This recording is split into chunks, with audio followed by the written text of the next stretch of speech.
Martineau. Des fois, quand on se sent contrarié, c'est peut-être parce qu'il touche à quelque chose. Alors, le comité sénatorial permanent des droits de la personne a déposé un rapport sur l'islamophobie et on affirme que la situation est inquiétante au Canada, que les musulmans vivraient dans un climat de terreur, qu'ils auraient peur de quitter leur domicile et qu'ils subiraient de l'islamophobie quotidiennement. C'est assez particulier de sortir le rapport actuellement, ces temps-ci, alors qu'on tire sur des écoles juives. Mettons, l'ironie est assez forte.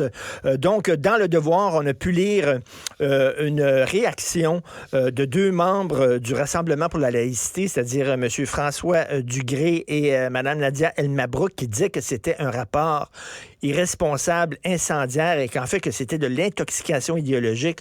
On va en parler avec un des deux auteurs de cette lettre, François Dugré, professeur de philosophie au Cégep de Saint-Hyacinthe et militant pour la laïcité. Bonjour, M. Dugré. Bonjour, M. Martineau. Merci de m'inviter. Merci d'être là. Effectivement que, mettons, le timing pour la publication de ce rapport-là est assez ironique. C'était quelque chose d'attendu, donc ils l'ont fait. C'est peut-être un peu comme l'histoire du mois de l'islam, qui était au mois d'octobre avec le déclenchement des hostilités de la part du Hamas. Donc, effectivement, des fois, la réalité fait en sorte que les choses arrivent à point nommé. Donc, écoutez, vous dites que c'est de l'intoxication idéologique. Pourquoi? Entre autres, dans votre lettre, vous dites que ce qu'on appelle de l'islamophobie, c'est très, très large, là.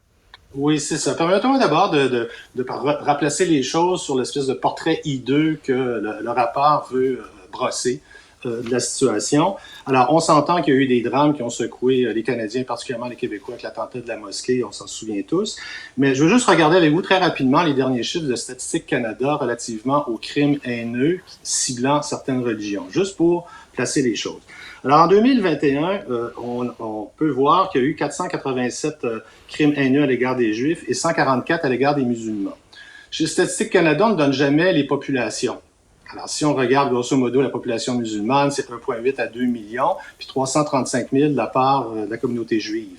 Alors, si on fait les calculs, une règle de 3 élémentaire, ça veut dire que pour chaque crime haineux à l'égard des musulmans, il y en aurait 20 pour la communauté juive. Ça, c'est 2021, c'est les derniers chiffres. Là, de 2023, on n'a pas plus récent que ça. Et si on regarde du côté de l'année 2020, là, c'est un ratio de 1 à 21.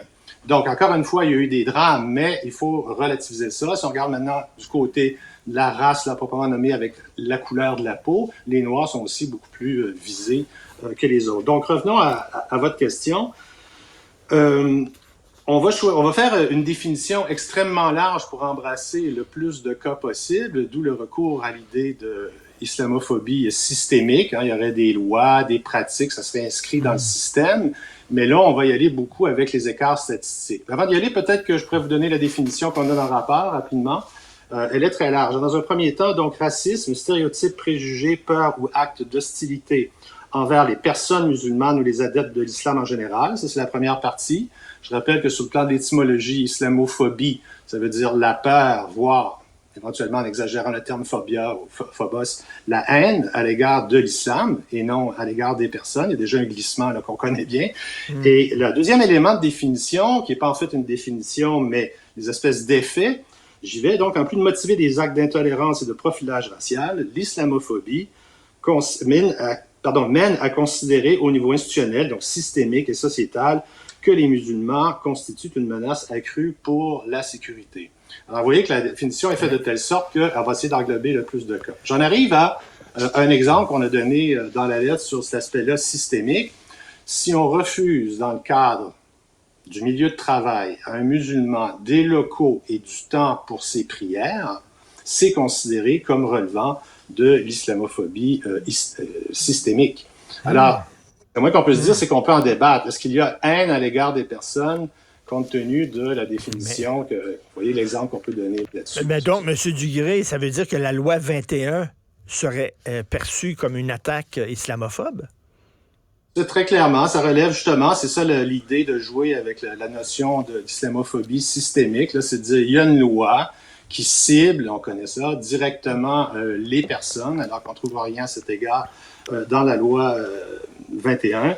L'autre chose aussi, c'est qu'il y aura eu 21 séances publiques, 138 témoins, Et personne pour dire que c'est correct la loi 21, alors qu'on compte beaucoup, évidemment, de concitoyens et concitoyennes musulmans qui sont en faveur de la loi 21. Donc, on devine un petit peu que les témoins, on ne sait pas comment ils ont été recrutés, mais il y en a beaucoup d'associations musulmanes, donc on peut appeler des lobbies, qu'importe le terme, qui sont venus fustiger, vilipender cette loi-là qui relèverait au fond du racisme. C'est ce qu'on peut... Islamophobie, peur de l'islam. Ben, j'ai peur de l'islam, M. Dugré. Pas tout l'islam, mais il y a une branche de l'islam politique, l'islam radical. Oui, me fait peur et j'ai des raisons d'avoir peur. Hein. Une phobie, c'est une peur irrationnelle. Eh bien, ma peur, elle est rationnelle. Est-ce que j'ai le droit de dire ça au Canada? On a le droit, mais on le fait à notre corps défendant. On va se faire insulter, évidemment, d'être islamophobe. On connaît bien ça depuis plusieurs années. C'est pas propre au Québec et au Canada. Peut-être qu'au Canada, on a été plus naïf au niveau institutionnel, au niveau gouvernemental, d'être très complaisant à l'égard de ce genre d'étiquette-là. C'est assez sûr. De tous les différents témoins, on le salue dans notre lettre parce qu'il fallait, j'ose dire, se farcir tous les témoignages. C'est des heures et des heures d'en regarder ça. Donc, le professeur bien connu, Rachad Antonius, a pu dire il faut quand même nommer l'éléphant dans la pièce qui est justement l'islamisme violent. Il y a des gens qui peuvent, y compris des gens, peuvent avoir peur de certaines lectures, certaines pratiques de l'islam et on ne peut pas, évidemment, tout confondre. Il faudrait faire des distinctions. Or, le rapport sénatorial ne conserve pas cet élément critique-là. Il le met sous le boisseau. Alors, c'est pour ça qu'il faut faire ce travail presque de bousier, de tout aller lire les témoignages pour voir comment ça a été choisi, dans quel sens c'est orienté. Et le fait qu'on taise pareil témoignage qui tombe sous le sens, c'est pas une grande révélation qu'il y a de l'islamisme violent. Bien évidemment, ça en dit long sur l'orientation idéologique. D'où l'idée d'intoxication idéologique de la part du comité sénatorial. Et bon, regardez, en terminant, je lisais dans la presse aujourd'hui qu'il y a une organisation qui défend les musulmans, mais qui aurait des liens avec le Hamas. Et là, bon, est-ce qu'on a le droit de fouiller dans les livres des organisations de défense des droits des musulmans pour voir qui les finance exactement? Là, ça serait perçu comme une forme d'islamophobie, ça, M. Dugré. Exactement. Donc ça, on avait déjà mis en garde, moi, Nadia El-Mabrouk et le groupe Rassemblement pour la laïcité, contre cette volonté de la part notamment du Conseil national des musulmans canadiens pour venir, pour ainsi dire, mettre sous tutelle ou contrôler des organismes qui sont dédiés à la sécurité des Canadiens.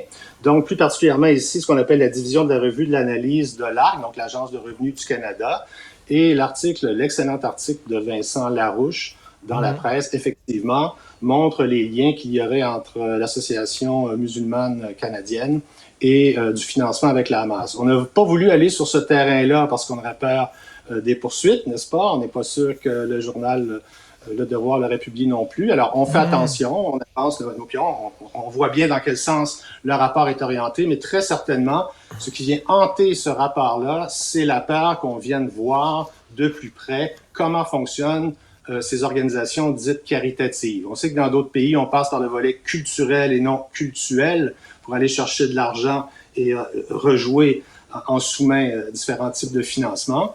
Ici, ça relève justement de nos instances compétentes vouées à cela et c'est pas la part de simples citoyens comme nous qui mettons en garde d'aller aussi loin dans le détail, mais on le fait parce qu'on est inquiet, il faut être vigilant vis-à-vis de ça. Le Canada est un pays qui est largement complaisant. Dernière petite chose, peut-être rapidement, le Global News a fait aussi samedi un reportage absolument extraordinaire sur les gardiens de la révolution islamique implantés ici au Canada et qui mettent de la pression et des menaces à l'égard de citoyens iraniens. Donc l'impunité qu'on sentait de la part du régime iranien de brimer la liberté d'expression dans l'affaire Salman Rushdie en 1989, qui depuis là pèse comme une épée de Damoclès sur nous tous, eh bien, on voit que c'est ce qui est en train de se passer ici au Canada et que cette organisation-là, ce régime-là, n'est pas classé comme une organisation terroriste, ce qui est le cas aux États-Unis, dans d'autres pays. Alors là, peut-être que les choses commencent à bouger, on peut l'espérer, pour qu'il y ait un peu plus de vigilance, un peu plus de responsabilité. Ben oui, tout à fait. Et merci beaucoup pour le travail justement que vous faites dans le cadre du Rassemblement pour la laïcité. Je dis aux gens, là, je conseille aux gens d'aller lire votre texte qui est disponible sur le site du Devoir. Les idées véhiculées dans le rapport sénatorial sur l'islamophobie est le fruit d'une intoxication idéologique. Merci beaucoup, Monsieur François Dugré. Bonne journée. Merci, monsieur.